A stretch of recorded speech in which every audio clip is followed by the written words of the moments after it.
महाकाल मंदिर की नींव बुलंद रहे इसलिए पुरानी पद्धति से निर्माण कार्य किया जा रहा है, जिसमें चूना, गुड़ और ईंट के चूरे के मिश्रण से महाकाल द्वार का निर्माण किया जा रहा है। इस मिश्रण के लेप को विशेषज्ञों द्वारा 1 माह की रासायनिक क्रिया कराकर उपयोग में लाया जा रहा है।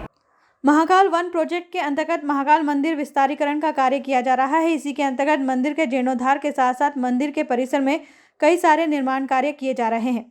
इसी के चलते महाकाल मंदिर का पुराना द्वार, जिसे महाकाल द्वार कहा जाता है, उसका भी जीर्णोद्धार किया जा रहा है। यह द्वार सीधे रामघाट के लिए जाता है, क्योंकि आदिकाल में संत और ऋषि मुनि रामघाट पर स्नान कर बाबा महाकाल के दर्शन करने के लिए इसी द्वार से मंदिर में प्रवेश करते थे। स्मार्ट सिटी द्वारा कराए जा रहे इस निर्माण कार्य में वर्षों पुरानी पद्धति को अपनाते हुए चूना, गुड़ और ईंट के चूरे के मिश्रण से महाकाल द्वार का जीर्णोद्धार किया जा रहा है। निर्माण कार्य कर रहे विशेषज्ञों का कहना है कि चूना, गुड़ और ईंट के चूरे के मिश्रण से किए जाने वाले निर्माण कार्य में काफ़ी मजबूती रहती है, क्योंकि इस मिश्रण को उपयोग से पहले तैयार करके 1 माह तक इसकी रासायनिक क्रिया कराई जाती है। इसके बाद इसे उपयोग में लाया जाता है, जिससे स्ट्रक्चर काफ़ी लंबे समय तक मजबूत रहता है। वर्षों पुरानी इस पद्धति को इसलिए भी अपनाया जा रहा है कि महाकाल मंदिर की नींव मजबूत रहे और कई वर्षों तक यह टिकी रहे। विशेषज्ञों का कहना है कि चूना जितना पुराना होता है उतना ही वह इमारत को मजबूती देता है। वहीं मामले की जानकारी देते हुए smart city CEO Jitendra Singh Chauhan ने बताया कि वर्षों तक निर्माण कार्य टिका रहे, इसलिए इस पद्धति का उपयोग किया जा रहा है।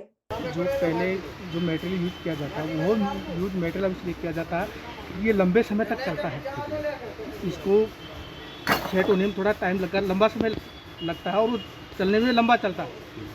किस तरह की प्रक्रिया, कैसे तैयार किया जाता है? इसको जैसे अपन जो आप पेस्ट देख के आए थे, उस पेस्ट को कम से कम 1 महीने तक उसको तैयार करके रखते हैं। उसके बाद में अपन जो सुर्खी बनाते हैं, मशीन सुर्खी बनी लगी, वो ग्राइंडिंग वाली मशीन लगी, उसमें चूना है क्रीम वाला, और वो सुर्खी डाल के उसको पूरा पेस्ट जो बना के ड्रामों में रखते हैं उसको डालते हैं, उस मसाले को बना के उसके बाद में फिर उसको यूज़ किया जाता है। जैसे गुड़ है, बेल है, मेथी है, गूगल है, गोंद है, उड़द है, सन है, सन आता जूट सन बोलते हैं, और क्या नाम से और भी कई चीज़ें मिलती है। इसमें आइटम उनको गलाना पड़ता है, ड्रामों में गला के कम से 1 महीने तक। उसको गलाने के बाद चूना का जो क्रीम डली आती है उसको गला के और उसका क्रीम बनाई जाती है।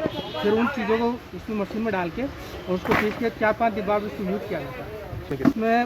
उसमें सीमेंट में मतलब सबसे ज़्यादा महत्वपूर्ण इसी का है, सीमेंट का इतना नहीं। सीमेंट तो आप 50 साल 60 साल में वो ख़त्म हो जाएगी, गिर जाएगी, सीलन में ही गिर जाएगी, वो सीलन में नहीं गिरेगी। ये एक्चुअली बेसिकली ये महाकाल द्वार है और स्मार्ट सिटी का एक प्रोजेक्ट चल रहा है जिसके साथ हम लोग ये काम कर रहे हैं। तो ये जो पुरानी हिस्टोरिक स्ट्रक्चर है, ये मतलब बहुत पुराना स्ट्रक्चर है, तो ये पत्थरों का बना हुआ है, बट इसकी जो दीवारें हैं वो बल्ज हो चुकी हैं। तो उसको हम फिर से रिकन्स्ट्रक्ट कर रहे हैं, बट पुरानी टेक्निक से, जो हमारी हिस्टोरिक प्रैक्टिस है, कंजर्वेशन की जो प्रैक्टिस होती है टेक्निक, उसी टेक्निक से इसको वापस बनाया जाए। किस तरीके? चूने का उपयोग इसलिए किया जा रहा है क्योंकि जो पुरानी मेथड होती थी उसमें चूने का उपयोग होता था, प्लस आज के ज़माने में जो नई टेक्निक है, सीमेंट और लाइम, इनकी लाइफ में बहुत अंतर है। तो वही टेक्निक हम यूज़ कर रहे हैं, चूने के साथ दूसरी चीज़ें भी मिला के। जैसे जो ये मोर्टार बन रहा है, या आप मसाला देख रहे हैं जो स्टोन के साथ जुड़ रहा है, इस मसाले में गुड़, बेल, मेथी, गोंद, ताकि उसमें जो लचलचापन होता है वो, और चूने के साथ चूने को गला के उसको स्लेकिंग किया जाता है,